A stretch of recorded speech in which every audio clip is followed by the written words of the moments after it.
The year is 1929. Banana market at all-time high. American monkeys rich and new monkey technologies coming out. It's a good time to be monkey. The monkey president tells nation, "We in America today are nearer to the final triumph over poverty than ever before in the history of any land."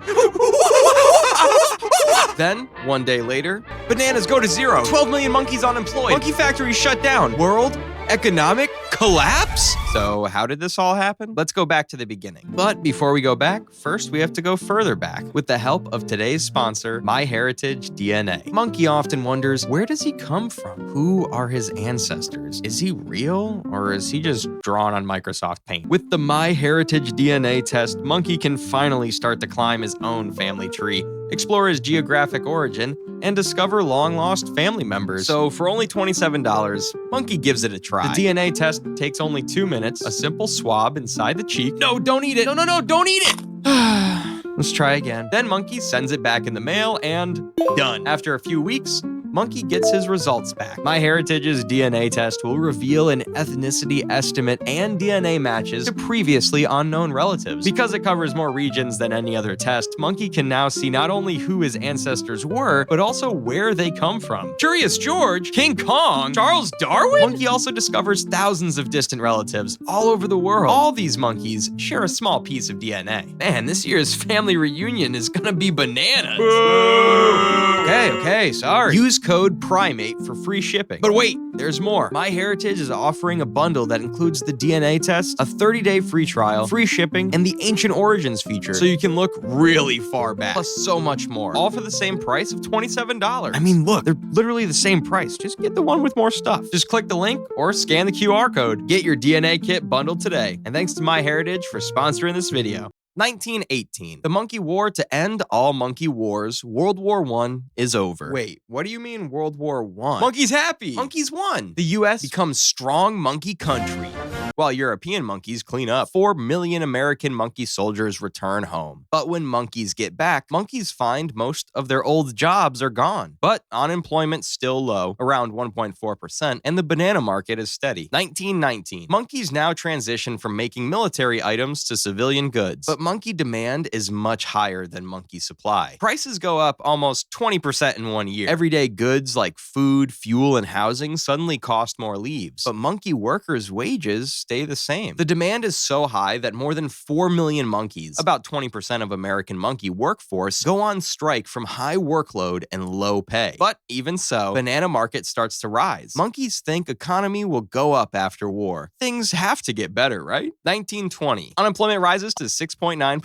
Nice. To try and help, Monkey Federal Reserve steps in, raising interest rates, which makes it more expensive to borrow leaves from monkey banks. But this backfire. Monkey companies now can't afford loans to open new factories, while prices dropped nearly 40%. Yay! So did monkey wages. Which means some monkey workers fired to cut costs. Monkey factories fall about 30%. Unemployment almost doubles to nearly 12%. And monkeys have no unemployment insurance, no welfare program. Monkeys sad. Banana market drops. 1921. Future monkeys will call this time the Roaring Twenties. We're about to find out why. Monkey government learned that making it more expensive to get loan from Monkey Bank causes problems, which means that making it cheaper to get loan from Monkey Bank must cause no problems. Right? So they lower interest rates. Monkey companies start to borrow leaves from monkey banks. Monkey factories start to rehire. Monkey workers build more monkey factories. Goods are cheap, and monkeys are now spending more leaves as there's more things for monkeys to buy. Things like refrigerators, washing machines, vacuums, radios in every monkey home to advertise more and more products. One invention is the Model T car made by Henry Ford. Every monkey really wants this car. So Ford creates moving assembly line. Monkey workers can now make cars in 90 minutes, not 12 hours. Ford sells cars to almost 1 million monkeys. Soon, every monkey company is using this new belt technology to mass produce their products. Economy start to recover. Banana markets start to go up. 1922. Monkey wages are rising. slowly. So monkey banks start giving out loans to help monkeys buy things. Monkeys are buying left and right. Profits go up. Monkey economy is booming. But now that monkeys have all this stuff, what else is there to buy? What about bananas? Yeah, bananas. Yeah, let's buy bananas. Yeah, what he said. So monkeys start investing. Monkey banks start giving out loans so monkeys could buy bananas now and pay later. Working class monkeys can now buy 100 leaves worth of bananas for just 10 leaves. Just remember to pay us back the remaining 90 leaves. What? Huh?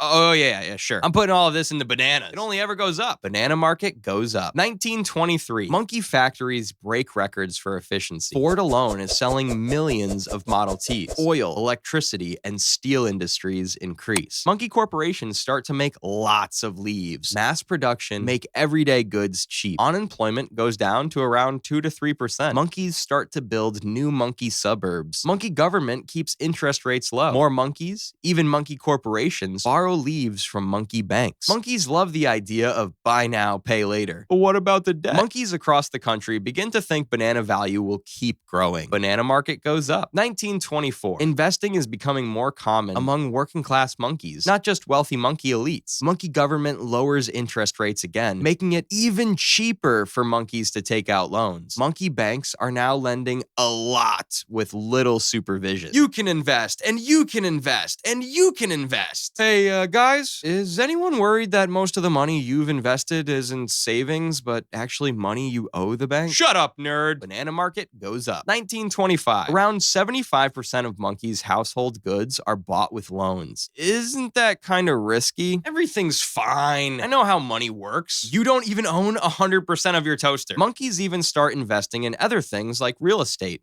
Like a lot of monkeys. Specifically in Florida. Monkey newspapers report Florida is a paradise where property can never lose value. Most monkeys can't afford high land prices, so they borrow leaves. Well, I'm sure this decision will age well. Banana market goes up. 1926. A hurricane hits Miami and destroys Florida property market. Monkeys who invested leaves lose everything, and banks who loaned them those leaves lose even more. But monkeys across Monkey Nation don't panic. Monkeys simply borrow more leaves and redirect their investing back to banana market. Did you apes learn nothing? Monkey companies' profits start to slow, so they borrow more leaves to cover up their real value. The profits they are making are put into, you guessed it, the banana market. Monkey workers' wages also start to slow, but monkeys' total debt is now around 120 billion leaves, or about 2 trillion leaves today. Most of monkey economy is built on borrowed leaves, not real income. Banana market goes up. 1927. Monkey government lowers interest rates again, making borrowing leaves incredibly cheap. International monkeys start investing in US banana market. Monkey companies start borrowing leaves to invest in their own company, making them look more valuable than they actually are. Monkeys see this and immediately take out more loans to invest. Monkey teachers, monkey barbers, monkey janitors, even monkey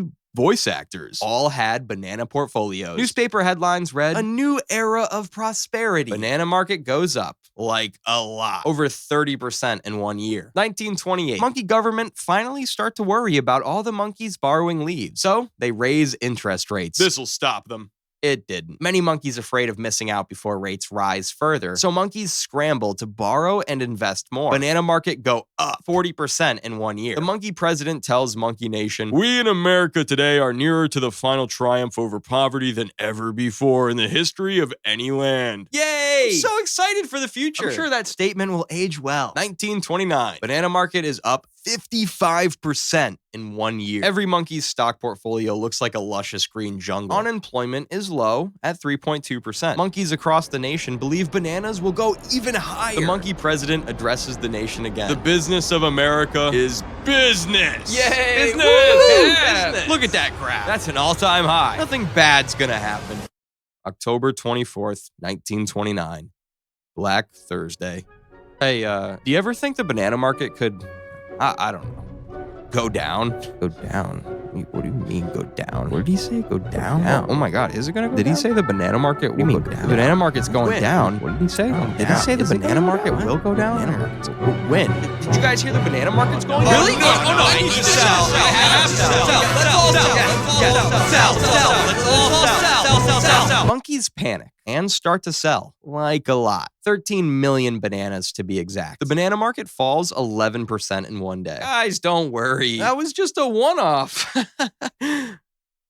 Right? October 28th, Black Monday, the market falls another 13%. Oh, please, God, make it stop. October 29th, Black Tuesday. Over 16 million bananas are sold in one day, a new record. The market loses 14 billion leaves in one day and falls another 11%. By the end of the week, the market is down 40% from its all-time high. Some monkeys' bananas are worthless. Monkey companies go bankrupt, and monkeys who borrowed to invest are in serious debt. But monkey banks are also taking heavy losses. The banana market had fallen by over 30 billion leaves, nearly half of the US's entire wealth. 1930. The Great Depression begins. Unemployment goes up to 8.7%. 1,300 monkey banks close down. Businesses can no longer borrow leaves to open new stores. Food, construction, automotive, and many other monkey industries are all declining. Companies cut wages and lay off monkey workers. 1931. The Depression starts to affect monkeys across the globe. International monkey companies that borrowed leaves from the U.S. banks are struggling to pay back debts. U.S. monkey banks withdraw leaves from European banks to cover losses, which causes them to fail. Trade between the US and other monkey countries starts to decline. Monkeys are panicking. Things are quickly turning into a global banana crisis. Monkey unemployment rises to 15.9%. Over 2,200 monkey banks fail. Rich concrete jungles turn into monkey shantytowns. 1932. Unemployment rises to 23.6%. Monkey companies, factories, and stores all shut down. 4,000 monkey banks close. Monkey farmers, unable to pay back loans, lose land. Meanwhile, the monkey president at the time takes a hands-off approach. He's soon voted out.